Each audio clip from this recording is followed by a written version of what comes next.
তোমাকে টিফিন খেতে বলছি কখন দিয়ে, কেন আজকে ভালো ঝাল ঝাল কোনো কিছু নেই, তেল মশলা দিয়ে, ওই জন্য মোটে খেতে চাইছো না। কখন দিয়ে বলছি রুটি দিয়ে খেয়ে নাও, গুড় বা আলু ভাজা দিয়ে খেয়ে নাও।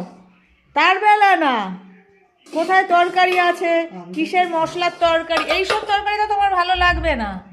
তোমার কোথায় মশলা দিয়ে কষা ডিমের, কোথায় মাংস কষা, ইলিশ মাছ, ওইসব খাবে। তোমাকে তো বলেছে ডাক্তার যে হালকা ফুলকা খাবে। তুমি এরকম কথার অবাধ্য হও তাহলে কি চলবে বলো তো? ঠিক ঠিক, ঘরে আমার একটা ছোট ডাক্তারবাবু আছে, সেটাই আমার মনে নেই। তুমি এত কথা শোনো না বাচ্চাদের মতো, যেই দেখছো এটা একটা রুটি আর এখন বলছো আমার খেতে ভালো লাগছে না। খাই আর কি হবে। তাড়াতাড়ি খেয়ে নাও, খেয়ে নিয়ে ওষুধ খেয়ে নাও, বুঝলে? হ্যাঁ হ্যাঁ, বুঝলাম ডাক্তারবাবু। ঠিক আছে।